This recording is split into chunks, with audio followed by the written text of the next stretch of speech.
கடல் முழுக்க நீர்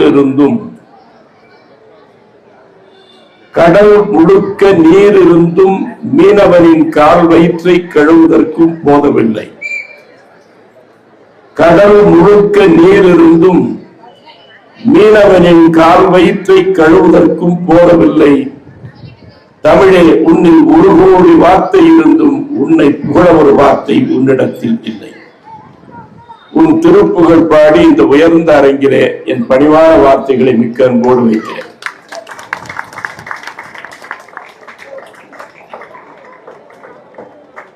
அன்பிற்குரியவர்களே, திருப்பத்தூர் அரசு ஆண்கள் மேல்நிலைப் பள்ளியில் 169ஆம் ஆண்டு விழா, நூற்றாண்டு விழா முன்னாள் மாணவர்கள் சந்தித்து நினைவு பகிர்வு தரக்கூடிய இனிய இந்த நிகழ்வில் கலந்து கொண்டு உரையாற்றக்கூடிய வாய்ப்பு வாசலை திறந்து வைத்திருக்கிற பள்ளியினுடைய தலைமை ஆசிரியர், ஆசிரியர் பெருமக்கள், பெற்றோர் ஆசிரியர் கழகத்தை சார்ந்த பெருமக்கள், இந்த பள்ளியிலே பயின்ற மேலாள் மாணவர்கள், பயின்று கொண்டிருக்கக்கூடிய இந்நாள் மாணவர்கள், திருப்பத்தூர் தமிழ் அன்பர்கள் அனைவருக்கும் தாழ் கண்டால் தலை வணங்கும் பேரா போல உங்கள் தாழ் பணிந்து இந்த உரையை தொடங்குகிறேன். அன்பிற்குரியவர்களே, இது பொதுவாக பேசக்கூடிய நேரம் இல்லை. உணவுக்கான நேரம் நெருங்கிக் கொண்டிருக்கிறது. இருந்தாலும் இந்த மாணவர்களும் ஆசிரியர் பெருமக்களும் முன்னாள் மாணவர்களும் திடீர்னு இந்த பந்தல் கீழே விழுந்து ஒரு காற்றடித்து தள்ளிவிட்டது என்று சொன்னால், பந்தல் கால்களுக்கு பதிலாக பள்ளியில் தன் சொந்த கால்களையே நிறுத்தக்கூடிய மாணவ செல்வங்கள் இங்கே அமர்ந்திருக்கிறார்கள் என்பதை எண்ணி பார்க்கிற பொழுது மகிழ்ச்சியாக இருக்கிறது. அதுவும் இங்கே வருகை தந்து நுழைவாசலில் நுழைந்து இந்த மேடைக்கு வருகிற வரை வழிநடுக்க என்னுடைய பழைய மாணவர்களை பார்க்கிற பொழுது நான் இப்படி எண்ணி பார்க்கிறேன். பல பிள்ளைகளை பெற்றெடுத்த ஒரு தாய்க்கு எவ்வளவு மகிழ்ச்சி பிள்ளைகளை பார்க்கிற பொழுது இருக்குமோ, அது மாதிரி மாணவ செல்வங்கள் பல பேரை இந்த விழா நிகழ்விலே பார்க்க நேர்ந்தது என்பது என்னுடைய மகிழ்ச்சியினுடைய அடர்த்தியை கூட்டுகிறது. அதில் பல மாணவர்களை நான் வகுப்புகளில் கூட பார்த்ததில்லை. ஆனால் அந்த மாணவர்கள் எல்லாம் இந்த நிகழ்ச்சியிலே வருகை தந்து நான் இந்த ஆண்டு படித்தேன் என்று சொன்ன பொழுது உள்ளபடியே மனதுக்குள்ளே மழைவிடக்கூடிய மகிழ்ச்சி வந்தது. நான் இந்த விழாவிலே கலந்து கொள்வதற்கு அடிப்படை காரணம் நிறைய இருந்தாலும் கூட என்னை அன்போடு அழைத்தவர் பள்ளியினுடைய தலைமை ஆசிரியர் கார்த்திகேயன் அவர்கள். பொதுவா தமிழ் மாத வரிசையில் மார்கழி, தை, மாசி என்று போகும். தை பிறந்து நடந்து கொண்டிருக்கிறது, மார்கழி முடிந்து விட்டது.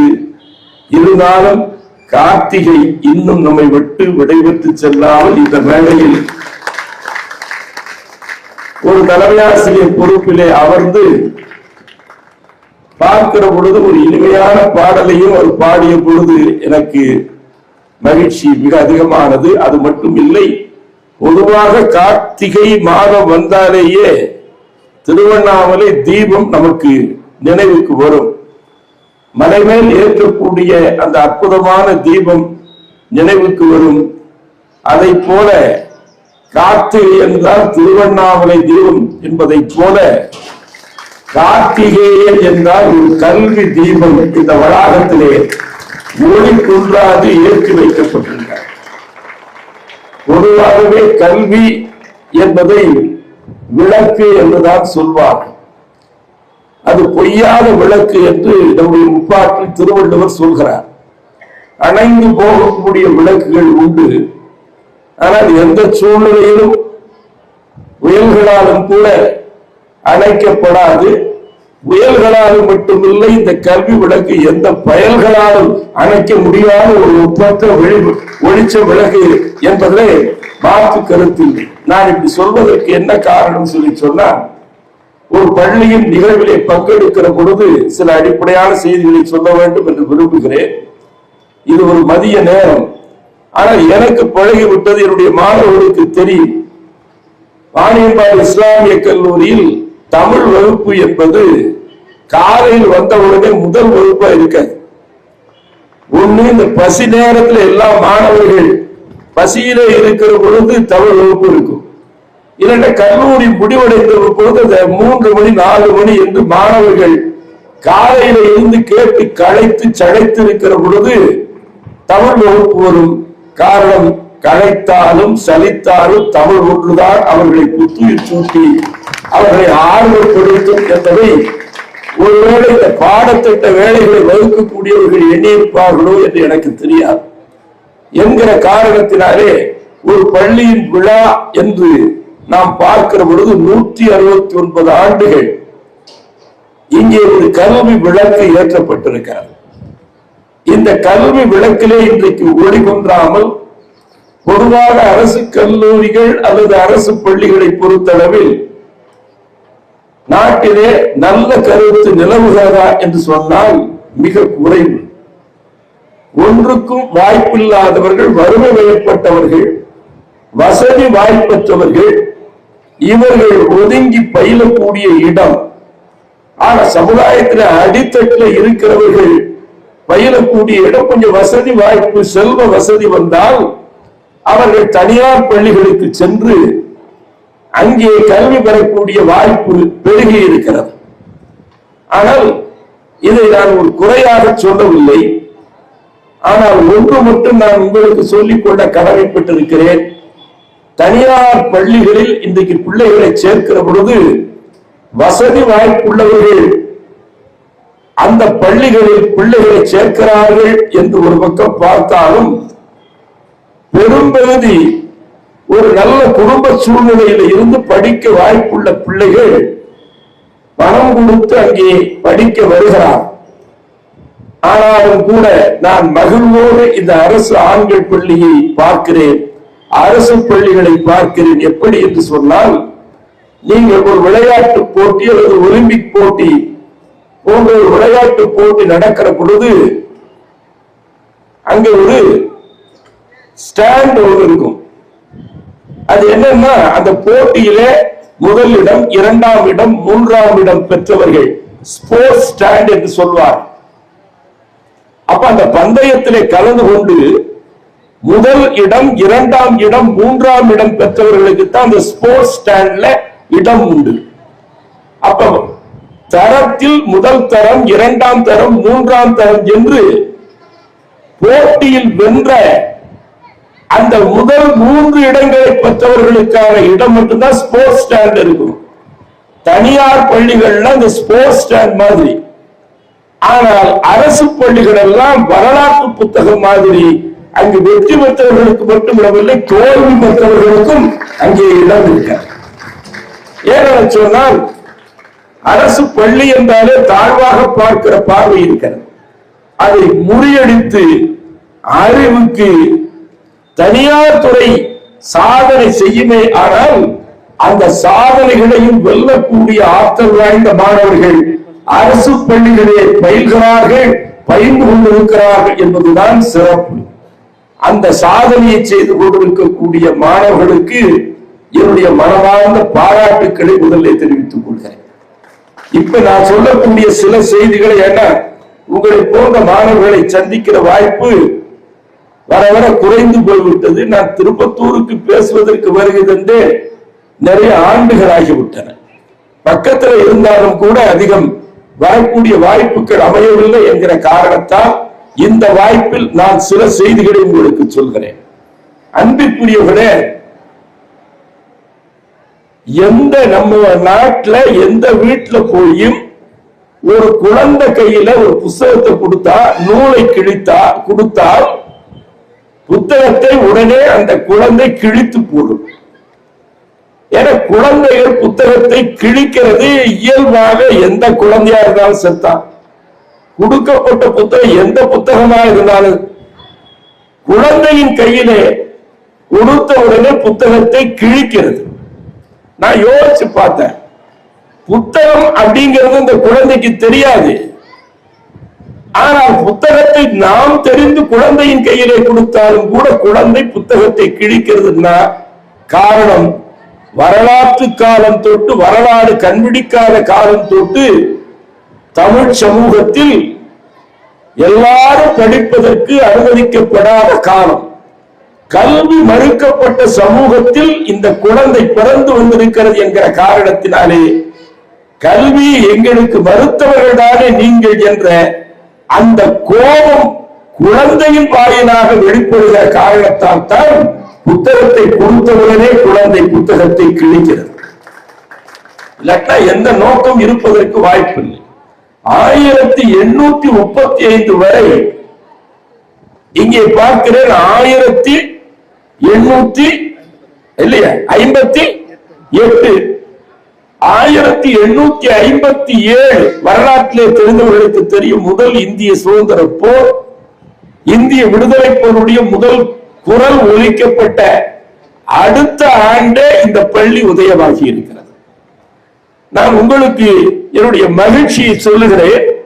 1835 தான் ஆங்கில ஆட்சி நடைபெற்றுக் கொண்டிருந்த அந்த காலகட்டத்தில் தான் பொது பள்ளி என்று எல்லாரும் படிக்கக்கூடிய பள்ளிகள் நடைமுறைக்கு வந்தது. அந்த காலகட்டத்தில் தான், அந்த காலத்திலே பள்ளிகள் போய் பிள்ளைகள் படிக்க போகிறார்கள்னா எல்லாருக்கும் வாய்ப்பு தரக்கூடிய பள்ளிகள் இல்லை, வெறும் குருகுல கல்வி இருந்தது. குருகுலத்தில் ஆசிரியர் யாரை ஏற்றுக்கொள்வார் என்று சொன்னால் அவர்களுக்கு உகந்தவர்கள், அவர்களுக்கு தகுந்தவர்கள் யாரோ அவரை மட்டும்தான் ஆசிரியர் பெருமக்கள் பள்ளியில சேர்த்துக் கொள்வார். உங்களுக்கு எடுத்துக்காட்டு சொல்ல வேண்டும் சொல்லி சொன்னா, பழைய மகாபாரதத்திலே நீங்கள் கதை வாயிலாக புராணத்தினுடைய நிகழ்வுகளை கேட்டிருக்கிறீர்கள். அங்கே பார்க்கிற பொழுது ஆசிரியர், ஒரு தலை சிறந்த ஆசிரியர், அவர் துரோணாச்சாரியார்னு பேர். அந்த துரோணர் அவர்தான் அன்றைக்கு குருகுலத்தை வைத்திருந்தார்.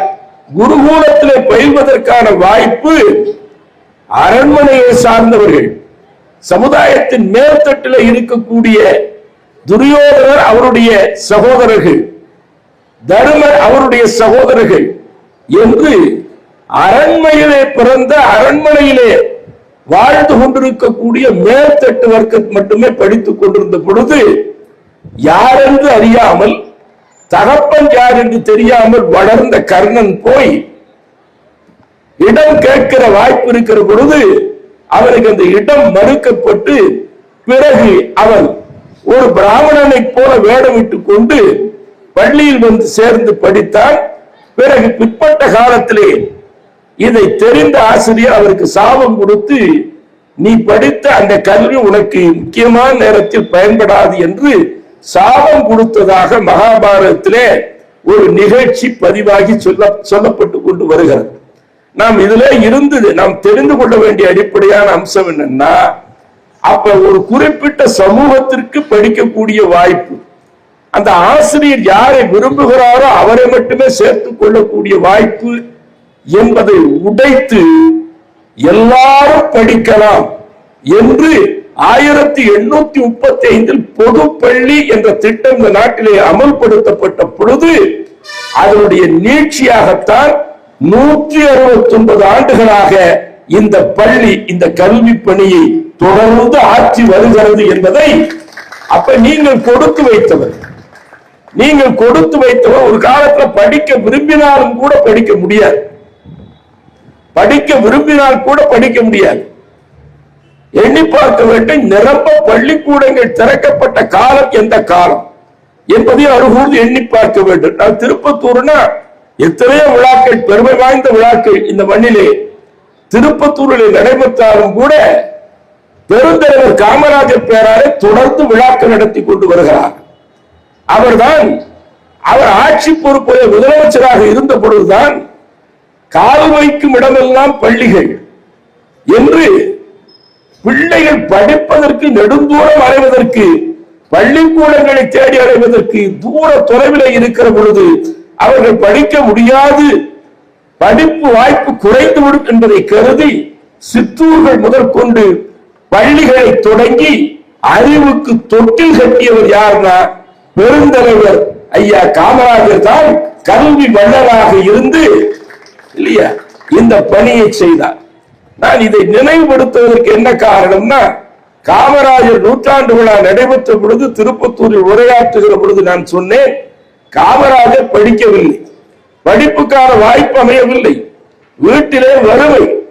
எனவே அங்கே சேர்ந்து படிப்பதற்கான சின்ன வயதிலேயே தொழில் செய்து ஒரு வணிகத்திலே மாமாவோட சேர்ந்து அவர் கடையிலே பணி செய்து கருப்பட்டி வியாபாரம் செய்து பள்ளிக்கூடத்தில் படிக்க வேண்டிய அந்த இளமை பொழுதெல்லாம் அந்த கல்வி கிடைக்காது வருந்திய அந்த பெருந்தகை முதலமைச்சர் பொறுப்புக்கு வருகிற பொழுது அவரை முதலமைச்சர் பொறுப்பில் இருத்துவதற்காக அவர் பிறந்தது தெற்கே இருக்கிற விருதுநகர் என்றாலும் கூட அவரை முதலமைச்சராக்கக்கூடிய அளவுக்கு இடைத்தேர்தலிலே அவர் நிற்கிற பொழுது அவரை கோட்டைக்கு அனுப்பி முதலமைச்சர் ஆக்கிய சிறப்பு இந்த வேலூர் மாவட்டத்திற்கு மண்ணுக்கு இருக்கிறது என்பதை நாம் மறந்துவிடக் கூடாது. நான் மற்றொன்றையும் குறிப்பிட்டு சொன்னேன், அந்த கூட்டத்திலே சொன்னேன், வேறொன்றும் இல்லை, அவர் திருமணம் செய்து கொள்ளவில்லை, பெருந்தலைவர் காமராஜர் திருமணம் செய்து கொள்ளவில்லை. ஆனால் அவர் திருமணம் செய்து கொண்டிருந்தால் என்ன ஆகும் என்பதை நான் யோசித்து பார்த்தேன். பெருந்தலைவர் காமராஜர் அதிகமான பள்ளிக்கூடங்களை திறந்தார், லட்சக்கணக்கான பள்ளிக்கூடங்களை அவர்தான் திறந்தார். கல்வி ஒரு இயக்கமாக அவர் மாற்றினார். அதற்கு காரணம் அவருக்கு பின்னணியில் தந்தை பெரியார் இருந்தார். கல்வி ஒன்றுதான் இந்த சமூகத்தை நிமிர்த்த முடியும், அடிமைத்தனத்திலே இருந்து விடுதலை பெற முடியும் என்கிற எண்ணம் தந்தை பெரியாருக்கு இருந்த காரணத்தினாலேதான் அவர் எத்தகைய அறிவாற்றல் மிகுந்தவராக இருந்தார். தன் சொத்துக்கள் அனைத்தையும் இந்த தமிழ் சமூகம் உயர்வதற்காக அவர்கள் படாத பாடுபட்டு செலவழித்தார். அதை மட்டுமல்லாது தன்னுடைய உடல்நலத்தையும் பொருட்படுத்தாது 93 அகவை வரை அவர் இந்த மக்களுக்கு விழிப்புணர்ச்சி ஏற்படுத்த வேண்டும் என்பதற்காக இந்த மக்கள் சமுதாயத்திற்காக உழைத்தார். அவர்தான் தந்தை பெரியார் தான் பெருந்தலைவர் காமராஜர் அவர்களுக்கு உறுதுணையாக இந்த அறிவுத்துறையிலே அதிகமான கல்வி மாணவர்களுக்கு கொண்டு சேர்க்க வேண்டும் என்ற பொறுப்பை ஏற்றவர். என நீங்கள் வரலாறு படிக்கிறீர்கள் என்கிற காரணத்தால் சொல்லுகிறேன், இந்திய நாட்டுக்கு விடுதலை வருவதற்கு முன்பு தான் நடத்திய ஏட்டுக்கு விடுதலை என்று பெயர் வைத்தவர் தந்தை பெரியார். இந்திய நாட்டுக்கு குடியரசு வருவதற்கு முன்பு தான் நடத்திய ஏட்டுக்கு குடியரசு என்று பெயர் வைத்தவர். இந்த நாட்டிலே விடுதலை வர வேண்டும், குடியரசு வர வேண்டும் என்று அந்த பெரியார் கண்ட கனவை நம்முடைய காமராஜர் அவர்கள் நிறைவேற்றாமல் திருமணம் பண்ணிக்கல. திருமணம் பண்ணியிருந்தா என்ன ஆகும்? நான் அந்த கூட்டத்திலே குறிப்பிட்டேன், காமராஜர் திருமணம் பண்ணி இருந்தால் ஒரு பள்ளி அறையின் விளக்கு அணைந்திருக்கும். லட்சம் பள்ளி அறைகள் இன்றைக்கு வெளிச்சம் இருக்கிறதுன்னா அவர்தான் காரணமாக இருந்தார். அவர்தான் பெருந்தலைவர் காமராஜர் கல்வியை இயக்கமாக கொண்டு வந்தவர் என்று நான் குறிப்பிட்டேன். எனவே அப்படிப்பட்ட ஒரு கல்வி புரட்சி நடந்திருக்கிற பொழுது இத்தனை மாணவர்கள் இன்றைக்கு யாருன்னு தெரியாது, அவருடைய பின்னணி என்னவும் தெரியாது. அவர்களை தனியார் துறையில் இருக்கக்கூடிய பள்ளிகளிலே போட்டி இருக்கிற இந்த காலகட்டத்தில் இந்த அரசு பள்ளி மாணவர்கள் பந்தய களத்தில் முந்தி வருகிற முதன்மை மாணவர்களாக இருக்கிறார்கள் என்று கேள்விப்படுகிற பொழுது நான் மனம் மகிழ்ந்து அவர்களுக்கு பாராட்டி தெரிவிக்கிறேன். இந்த மாணவ விளக்குகளில் தன்னை பிடிந்து எண்ணெய் வார்ப்பவர்கள் ஆசிரியர் பெருமக்கள். அவர்கள் தங்கள் வாழ்நாளில் பெரும்பகுதியை இந்த பிள்ளைகளுக்கு ஒளிவூட்ட வேண்டும், அறிவூட்ட வேண்டும். கல்வி ஊட்ட வேண்டும் என்கிற காரணத்தால், நீங்கள் விளங்கிக் கொள்ள வேண்டும் என்கிற காரணத்தால் நான் சொல்லுகிறேன். முந்தி தவம் கிடந்து 300 நாள் சுமந்து அந்தி மகள் இறைவனை ஆராதித்து வயிற்றிலே குழந்தையை கருவிலே தாய் தாங்குகிறாள். கருவிலே தான் தாங்கிய குழந்தைக்கு தாய் மார்பாலே பாலூட்டுகிறாள். வயிற்றிலே குழந்தையை தாங்கிய தாய் அதற்கு மேலே இருக்கிற மார்பாலே பாலூட்டுகிறாள். ஆசிரியர் பெருமக்கள் மாணவ பிள்ளைகளின் நெஞ்சிலே தாங்குகிற காரணத்தால் நாவால் பாலூட்டி இந்த கல்வி அறிவை ஊட்டக்கூடிய செவிலி தாய்களாக இருக்கிறார். இவர்கள் தங்களை பிழிந்து இந்த மாணவ விளக்குகளை எண்ணெய் வாக்கிறார். நான் உங்களுக்கு ஒன்று சொல்ல கடமைப்பட்டிருக்கிறேன் அன்பிற்குரியவர்களே. 2003 சுவிட்சர்லாந்து நாட்டுக்கு டாக்டர் APJ அப்துல் கலாம் இந்திய நாட்டுடைய குடியரசுத் தலைவர் அவர் சுவிட்சர்லாந்து நாட்டுக்கு போகிறார். 2 மிக முக்கியமான நிகழ்வுகள் அங்கே நடந்தேறின. இந்த 2ஐயும் நான் உங்களுக்கு நினைவுபடுத்துகிறேன். 2003 இந்திய தேசத்தினுடைய முப்படைகளின் தளபதி, மக்களாட்சியிலே அதன் தலைவராக, மாண்பு மிகுந்த தலைவராக இருக்கிற அவர் சுவிட்சர்லாந்து நாட்டுக்கு போகிற பொழுது அவருடைய விமானம் சுற்றி சுழன்று வானத்திலே வட்டமடித்துக் கொண்டு இன்னும் தரையிறங்காத அந்த நேரத்தில் விமான நிலையத்தில் இறங்காது இருக்கிற பொழுது அந்த சுவிட்சர்லாந்து நாட்டு அரசாங்கம் அவரை வரவேற்பதற்காக காத்திருக்கிற சுவிட்சர்லாந்து நாட்டுடைய அதிபர் ஒரு அறிவிப்பு ஒலிபெருக்கி வாயிலாக செய்கிறார். இந்திய திருநாட்டுடைய ஜனாதிபதி என்கிற காரணத்தால் இல்லை, அறிவாற்றலால் தலை சிறந்த அறிவியலாளர் என்பதை உலகத்தில் உறுதி செய்திருக்கிற ஒப்பற்ற ஞானி, ஒரு விஞ்ஞானி வருகிறார் நம்முடைய சுவிட்சர்லாந்து நாட்டுக்கு என்கிற காரணத்தால் அவர் கால் வைக்கிற இந்த நாளை மாணவர்கள் நாளாக இனி ஒவ்வொரு ஆண்டும் கொண்டாடும் என்று அறிவிக்கிறார். நீங்கள் அதுபோது எண்ணிப்பார்கள். அது ஜூன் 4ஆம் தேதி. இனி ஒவ்வொரு ஆண்டும் அப்துல் கலாம் ஐயா காலடி எடுத்து வைத்த அந்த நாளை மாணவர் நாளாக சுவிட்சர்லாந்து கொண்டாடும் என்று அறிவிக்கிறார் சொல்லி சொன்னா எத்தகைய அறிவுக்கு அவர்கள் இடம் தந்து அதனை மதித்திருக்கிறார்கள் இதை பார்க்க வேண்டும். விமானம் வந்து நிற்கிறது. 2003 ஜூன் 4 அவர் மேலே இருந்து கீழே இறங்கி வர வேண்டும் நம்முடைய ஜனாதிபதி. அவரோடு டாக்டர் பொன்ராஜன் அவர் ஒரு சயின்டிஸ்ட். ஐயா அப்துல் கலாம் ஐயாவோடு நிறைய இணைந்து பல புத்தகங்களை எழுதி இருக்கிறார். அந்த விருதுநகருக்கு பக்கத்திலே சின்னஞ்சிறிய ஊரிலே பிறந்தவர் டாக்டர் பொன்ராஜ் இப்பொழுது சென்னையில் இருக்கிறார். ஐயா அப்துல் கலாம் அவர்களுடைய உதவியாளராக அவர் சயின்டிஸ்ட், ஒரு பேராசிரியர். அவர் கூட அவருக்கு பயணங்களிலே உடன் வருபவர் நேர்முக உதவியாளராக இருந்தார் என்கிற காரணத்தினால விமானத்திலிருந்து ஒரு 18 படி வச்சு விமானத்திலிருந்து கீழே இறங்கி வரணும். அப்ப ஐயா அப்துல் கலாம் அவர்களுக்கு 69 வயது, முதியவர், வயதானவர். பொன்ராஜுக்கு 32 வயது, இளைஞர்.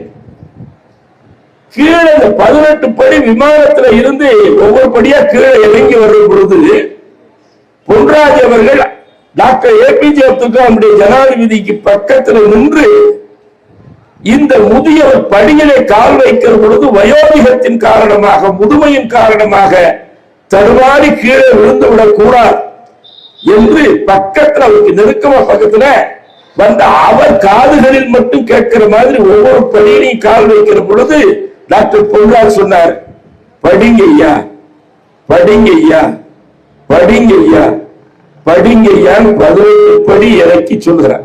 கீழே இறங்கின உடனே ஜனாதிபதி அப்துல் கலாம் சொன்னார், பொன்ராஜ் 32 உலகத்துல இருக்கிற பல்கலைக்கழகங்கள் எனக்கு டாக்டர் பட்டம் கொடுத்திருக்குது, இது போதாது, இன்னும் நான் படிக்க வேண்டும், படிங்க ஐயா, படிங்க ஐயா, படிங்க ஐயா என்று நீ எனக்கு சொல்வது மகிழ்ச்சியாக இருக்கிறது. இப்ப நான் கீழே இருந்தேன், இவர்களெல்லாம் கீழே தான் இருந்தார்கள். நம்முடைய நகராட்சி தலைவர் அவர்களும் சங்கீதா வெங்கடேஷ் அவர்கள் கீழே இருந்தார்கள். இத்தனை பேர் மேல வந்திருக்கிறது என்ன, நாங்க என்ன அப்படியே ஒரு ஜம்ப் பண்ணி மேல வந்திருக்கிறோம், இல்லாட்டி பல்கி அடிச்சா மேல வந்திருக்கிறோம். ஒவ்வொரு படியிலும் கால் வைத்து கால் வைத்து கால் வைத்து படி படி, அதுதான் உன்னை உயர்த்தும் படி என்பதை மாணவர்கள் உணர்வர். வாழ்க்கையில நான் இப்படி சொல்கிறேன், அன்பிற்குரிய என் மாணவர்களுக்கு நான் சொல்லுகிறேன், தேவைகளை கருதி கடவுள்கிட்ட போய் கையேந்தி கேட்கிறவர்கள் இருப்பார்.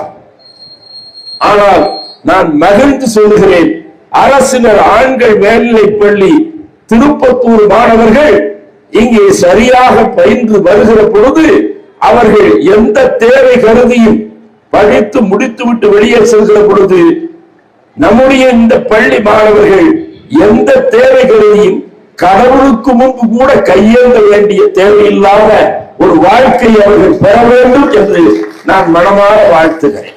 ஏன்னா ஒருத்தருக்கு முன்னாடி போய் கையேந்தி கேட்பது என்பது இழிவு இல்லையா, தாழ்வுதான்.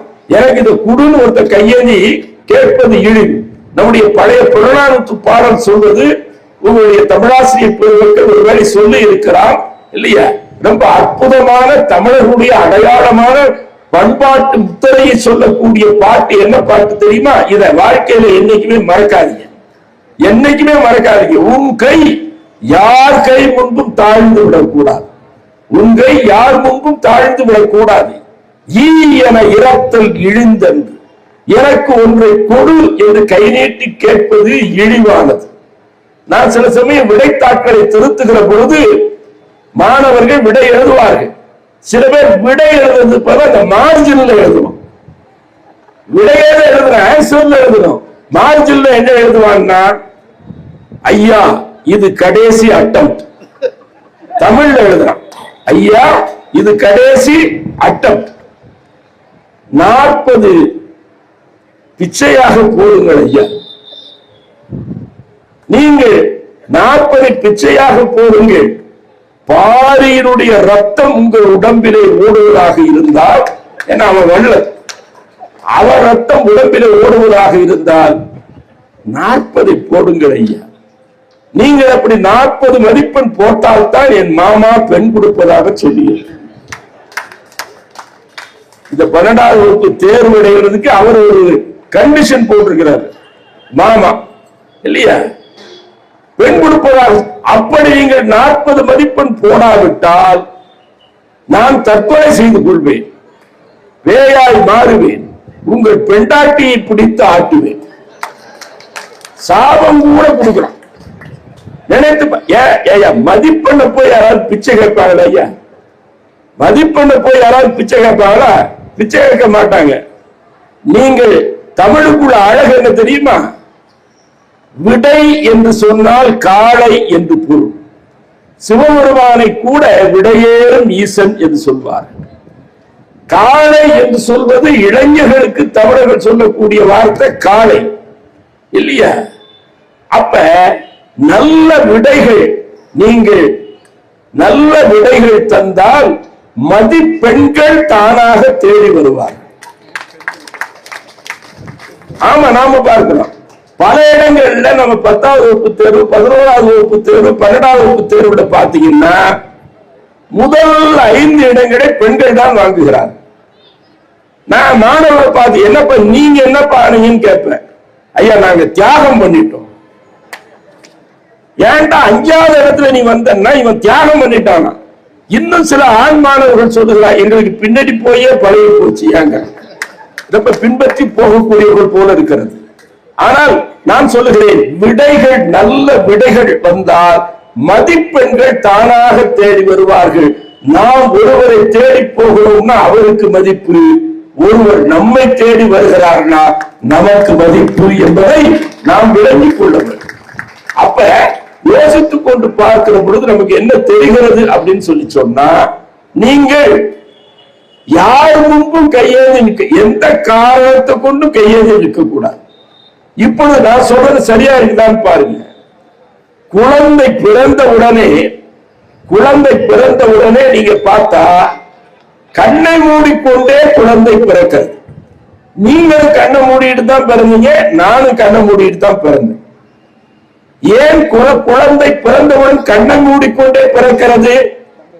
பிரசவம் பார்த்த நர்ஸ் அசிங்கமா இருக்கிறான்னா இல்ல, பிறந்தவுடன் நீர்நிலையான ஏரிக்கோ சென்று அந்த உருப்படிகளை உடைகளை அழுக்கு உடைகளை இறக்கி வைத்து பிறகு அந்த தலைமை செய்யக்கூடிய சகோதர சகோதரிகள் துவைத்து அழுக்கை அகற்றி உலர்த்தி அதை ஒரு மூட்டையா கட்டி திரும்ப அதே கழுதை முதுகிலே ஏற்றி கொண்டு வருவார்கள். இப்ப நான் சொல்றதை நீங்க கவனிக்கணும். ஏன்னா நீங்க கழுதையை பார்த்திருக்கலாம், இப்ப நான் பார்க்கிற மாதிரி கழுதையை கவனிக்கணும். ரொம்ப பக்கத்துல போயிட்டீங்கன்னா அதுவும் உங்களை கவனிச்சிடும். அதனால ரொம்ப பக்கத்திலே போயிடக்கூடாது.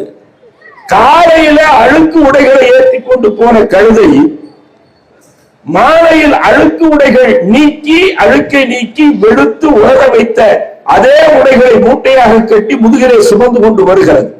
இப்ப நான் சொல்றதை கவனிங்க, உடைகளை சுமந்து கொண்டும் கழுதை நிர்வாணமாய்த்தான் இருக்கு. அந்த வேட்டையை எடுத்து கோமணம் கட்டிக்கிறோம்னு எந்த கழுதையாவது கேட்டுதா? உடைகளை சுமந்து கொண்டும் கழுதை நிர்வாணமாய்த்தான் இருக்கிறது. ஏன்னா அதுக்கு அறிவு இல்லை. அறிவு இருக்கிறவனுக்கு தான் மாய உணர்ச்சி இருக்கு. நான் சொன்னேன், குழந்தை பிறக்கிற பொழுது கண்ணை மூடிக்கொண்டே பிறக்கிறதுன்னா ஐயோ இந்த உலகத்திலே நாம் நிர்வாணமாய் பிறந்து கொண்டிருக்கிறோமே என்று வெட்கப்பட்டு குழந்தை கண்ணை மூடிக்கொள்கிறது. எதுக்கென தன் இமைகளையே ஆடைகளாக உடுத்திக் கொண்டு தன் நிர்வாணத்தை மறைத்துக் கொண்டு இந்த உலகத்திற்கு வரக்கூடிய குழந்தையை நாம் பார்க்கிறோம் இல்லையா? அப்ப விலங்குக்கும் மனிதர்களுக்கும் அடிப்படையில் என்ன வேறுபாடு? நான் உங்களை பார்த்து கேட்கிறேன், எண்ணி பாருங்க, சிந்தித்து பாருங்கள். மௌலிவாக்கம்ங்கிற இடத்துல சென்னையில ஒரு 6-7 ஆண்டுகளுக்கு முன்பு ஏறத்தாழ 13 மாடி கட்டிடம் கட்டுகிற பொழுது 13 மாடி கட்டி முடிஞ்சிருச்சு. திடீர்னு இடிந்து கீழே விழுந்துருச்சு. அந்த மாடி கட்டிடத்தை தரையில இருந்து வானத்தை நோக்கி எழுப்பிய 63 தொழிலாளர்கள் அந்த மண்ணோடு மண்ணாக அப்படியே சரிவிலே சிக்கிக் கொண்டார்கள். ஏறத்தாழ அவர்கள் ஒரு 20-30 பேர் இறந்து விட்டார்கள். ஒரு 13 மாடி கட்டடம் அது கிழிந்து இன்னும் திறப்போலா கூட நடக்கல, அப்படியே கீழே விழுந்துருச்சு. அதுல வேலை செய்து இந்த கட்டிடத்தை உயர்த்துவதற்கு பாடுபட்ட அந்த தொழிலாளர்கள்ல ஒரு 30 பேர் அது மாண்டு விட்டார்கள். ஒரு 60-65 பேர் அந்த வேலையில் ஈடுபட்டார்கள். அந்த நேரத்தில் 13 நாள் நிவாரணப் பணிகளை அரசாங்கம் செய்தது. ஜேசிபியை வச்சு அப்படியே தோண்டி தோண்டி செத்து போன உடல்களை எடுக்கிறார். 8 நாள் ஆச்சு.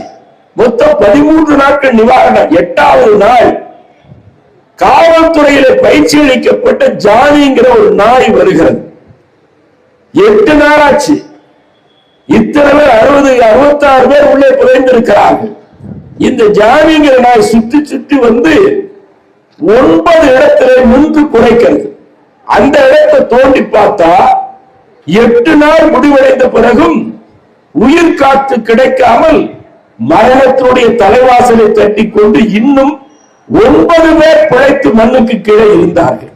அந்த இடத்தை உடனே தோண்டி எடுத்து அந்த 9 பேரையும் காப்பாற்றினார். இந்த ஆண்டு தமிழ் இந்து பத்திரிகையில ஒரு நாள் அந்த நாயோட படத்தை போட்டு அந்த செத்து போன 9 பேர் இருக்கிறான் பாருங்க, அந்த நாயோட படத்தை போட்டு அந்த நாய்க்கு நன்றி தெரிவிச்சு ஒரு விளம்பரம் போட்டிருந்தான். இப்ப நான் சொல்றதை கவனிக்கணும், வேற ஒண்ணும் இல்ல. அவர் என்ன போட்டிருந்தார்கள்னா, இந்த நாய் மட்டும் வந்துடாவிட்டால் அந்த 9 பேர் செத்து போயிருப்பார்கள், மண்ணிலே புதைந்து போயிருப்பார்கள். அது ஒரு விலங்கு, அது ஒரு மிருகம், அது அறிவற்ற ஒன்று. அப்படிப்பட்ட விலங்கு 9 மனிதர்கள் மரணத்தை போராடி கொண்டிருக்கிற பொழுது காப்பாற்றி இருக்கிறது. என்ன பண்ண நாய் படத்தை போட்டிருக்கா? பொதுவா நாய் நன்றி உள்ளது என்று சொல்வார்கள். மனிதர்கள் எவ்வளவு நன்றி உள்ளவர்களாக இருக்கிறார்கள் என்பதை பார்க்க வேண்டும். நீங்க அந்த நாய் படத்துக்கு இந்த 9 பேர் பேரை போட்டுட்டு என்ன கீழே எழுதியிருக்காருன்னா, இந்த 9 பேராக இருக்கக்கூடிய நாங்கள் இதனை சொல்லுகிறோம். என்ன சொல்றோம்? மற்றவர்களுக்கு நீங்கள் நாய், இந்த 9 பேருக்கு நீ தாய் என்று அந்த நாயை பாராட்டுகிறார். அந்த 13 மாடி கட்டிடத்திற்கு அனுமதி கொடுத்த என்ஜினியர் எம்இ பட்டம் பெற்றவர். அதை கட்டிய ஒப்பந்தக்காரர் அவர் கன்ஸ்ட்ரக்ஷன் ஃபீல்ட்ல பிடெக் ஆர்கிடெக்சர் படித்தவர், கான்ட்ராக்டர் வந்து படித்தவர், பிடெக் ஆர்கிடெக்ட் படிச்சவர், அதை கட்டின என்ஜினியர் அவர் எம்இ பட்டதாரி, அதுக்கு அனுமதி கொடுத்த அதிகாரிகள் எல்லாம் டபுள் டிகிரி ஹோல்டர். இப்ப நீங்க யோசிக்கணும், படித்த இந்த மனிதர்கள் உயிரோடு மனிதரை புதைத்து கொன்றார்கள், ஒரு விலங்கு காப்பாற்றி இருக்கிறது என்பதுதான் நாம் இங்கே எண்ணி பார்க்க வேண்டிய ஒன்று. அப்ப படிப்பு என்பது சாகடிக்கிறதுக்கு இல்ல, வாழ வைக்கக்கூடிய ஒன்றாக இருக்க வேண்டும். திருவள்ளுவர் என்ன பண்றாங்க, விலங்கோடு மக்கள் அணையர், விலங்கும் மனிதரும் ஒன்று என்று திருவள்ளுவர் சொல்றாரு. அவர் எவ்வளவு குறும்புக்காரர்னா, மூன்றாம் வேற்றுமை உருவு, கொஞ்சம் பயப்படாதீங்க, இலக்கணம் சொல்றாரு, தமிழ் இலக்கணத்துக்கு எவ்வளவு சிறப்பு இருக்குன்னு பாருங்க. மூன்றாம் வேற்றுமை உருவு ஆள், ஓடு, ஒடு, உடன். இந்த ஒடு அப்படிங்கிற அந்த மூன்றாம் வேற்றுமை உருவு எதோட சேர்ந்து வரும்னா, உயர்ந்ததே ஒடுவன் கிளவி. ஒடுங்கிற அந்த உருவு உயர்ந்ததோடு தான் சேர்ந்து வரும். ஒரு திருமணத்துக்கு போயிருந்த நாய் அங்கங்க சுத்தி ஓடிக்கிட்டு இருக்குது, என்னங்கன்னு கேட்டேன் இல்லையா, இன்னொருத்தர் பின்னாடி வர்றாரு, என்னன்னு கேட்கிற, இது என்ன நாய் அப்படின்னு கேட்டேன். நாட்டாண்மைக்காரரோடு வந்த நாய். அப்ப நாட்டாமைக்காரர் பெரியவர் உயர்ந்தவர், அது ஓடுங்கிறது நாட்டாமைக்காரர் போது. இவர் யாரு, இவர் தான் நாயோடு வந்தவர். அப்படின்னா நாய்க்கு பெருமை. திருவள்ளுவர் என்ன சொல்றாருன்னா, விலங்கோடு மக்கள் அணையர்னா, விலங்கு பரவாயில்ல, விலங்கு ஏமாத்துறது இல்ல, விலங்கு கொள்றதில்ல. சின்னப்பா தேவர் வந்து யானையை போட்டு, மாட்டை போட்டு, ஆட்டை போட்டு படையெடுத்து கோடிக்கணக்கில் சம்பாதித்தார். சின்னப்பா தேவரை பார்த்து நான் கேட்டேன், அவர் எனக்கு தெரியும், ஏங்க எம்ஜிஆரை போல, ராஜேஷ் கண்ணாவை போல, ராஜ்குமாரை போல, என் டி ராமாராவை போல முதன்மை நடிகர்களை அந்தந்த மொழியில போட்டு படம் தயாரிக்கிற நீங்க வர வர யானையை போட்டு, மாட்டை போட்டு, ஆட்டை போட்டு, பாம்பை போட்டு, இப்படி விலங்குகளை நம்பி படம் எடுக்கிறீர்களே என்னன்னு கேட்டேன். அவர் என்கிட்ட சொன்னார், தம்பி ஷூட்டிங்க்கு ஒழுங்கா நேரத்துக்கு வருது, ஆனா நடிகர்கள் கதாநாயகர்கள் ஒழுங்கா வர்றதில்லை, கொடுத்தத சாப்பிடுது, கிடைக்காதத கேட்கறது இல்லை. ரெண்டாவது வந்து காஸ்டியூம் செலவே இல்லை, உடைய பத்தி எந்த விதமான செலவும் இல்லை. மூன்றாவது ஷூட்டிங் முடிச்சுட்டு போற பொழுது கதாநாயகர் கூட்டிட்டு போகாம விட்டுட்டே போயிடுது. அப்ப விலங்கு பரவாயில்லைன்னு ஆயுது. அப்ப காப்பாற்றிய நாய் உயிரை காப்பாற்றி இருக்கு. அப்ப மனிதனுக்கு என்ன பெருமைன்னா, விலங்கோடு மக்கள் அணையர்னா, விலங்கு பரவாயில்லை, அதை நம்ப முடியும், அது இப்படித்தான் பிஹேவ் பண்ணு, இப்படித்தான் நடந்துக்கணும். ஆனால் மான உணர்ச்சியும் அறிவு ஒன்றுதான் மனிதனை விலங்கு நிலையில இருந்து மேம்படுத்தி அவனை உயர்த்துகிறதுங்கிறதுனால உலகத்தில் உயர்த்துவதற்கு உறுதியாக பயன்படுவது கல்வியும் அறிவும் மட்டும்தான். இப்ப இந்த உரையை நான் நிறைவு செய்கிறேன், எப்படி படிக்கணும் அப்படிங்கிறதையும் திருவள்ளுவர் அன்னைக்கு தெளிவா சொல்றார். உடையார் முன் இல்லார் போல் ஏக்கத்தும் கற்றார் கடையரே கல்லாது வருகிறார். என்ன பொருள்னா, செல்வ வசதி உள்ளவர்களிடத்தில் வறுமை வயப்பட்டவன் எப்படி பணிந்து குனிந்து அடங்கி அவன்கிட்ட அந்த பணத்தை பெற்று வறுமையை நாம் தீர்த்து கொள்ள வேண்டும் சொல்லி ஒரு அடக்கத்தோடும் எளிமையோடும் பணிவோடும் அவன் வீட்டு வாசல் இருந்து பெறுவானோ செல்வத்தை, அதை போல கல்வி செல்வத்தை அப்படி பெற வேண்டும் அப்படின்னு எல்லாரும் பொருள் சொல்றார்கள். நான் அப்படி சொல்றது இல்லை. உடையார்பும் இல்லார் போல் ஏக்கத்தும் பெற்றார்னா, நிறைய உடைகளை வைத்துக் கொண்டிருக்கிற ஒருவரிடத்தில் உடையே இல்லாது நிர்வாணமாய் இருக்கிறவன் எவ்வளவு விரைவாக பணிந்த உடையை வாங்கிக் கொள்வானோ, தன் கௌரவம் தன் மானம் இத்தனையும் காப்பாற்றுவது, அந்த மான உணர்ச்சியை தருவது அறிவு ஒன்றுதான் மான உணர்ச்சியை தரும் என்கிற காரணத்தினாலேதான் திருவள்ளுவர் மிக தெள்ள தெளிவாக உடையார் முன் இல்லார் போல் ஏக்கற்றும் கற்றார் கடையரே கல்லாதவர் என்று யாரா ரொம்ப தள்ளி தூரத்துல இழிந்த நிலையில வச்சு சொல்லணும்னா படிக்காதவரைத்தான் அங்கே ஒதுக்கி வைத்துக் கொள்ளக்கூடியவராக இருக்கிறார். இந்த உரையை நிறைவு செய்கிறேன். ஆங்கிலத்துல நம்ம ஊசி வச்சிருக்கிறோமே, ஊசியில் இருக்கக்கூடிய சின்ன துவாரத்தை தி ஐ ஆஃப் தி நீடில் என்று ஆங்கிலேயர்கள் சொல்லுகிறார். அந்த சின்ன ஊசியில் இருக்கக்கூடிய துவாரத்தை தி ஐ ஆஃப் தி நீடில் என்கிறார்கள்.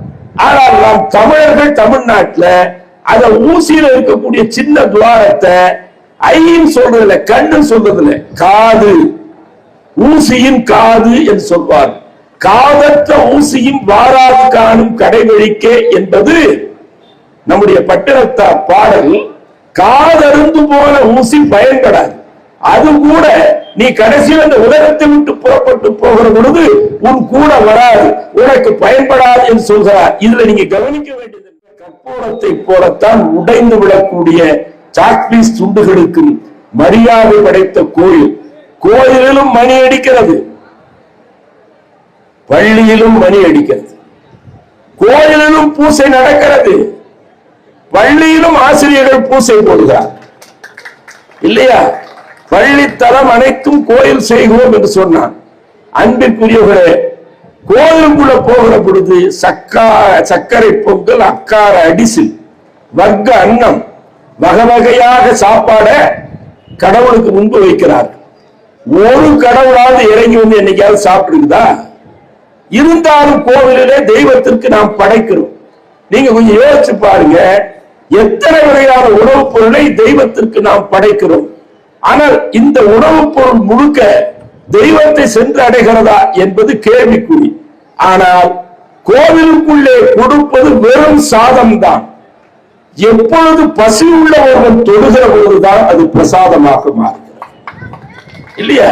இதை உணர்ந்துதான் காலை உணவு திட்டம் என்று ஒரு அற்புதமான திட்டத்தை மதிய உணவு நம்முடைய பெருந்தலைவர் கொண்டு வந்தார்.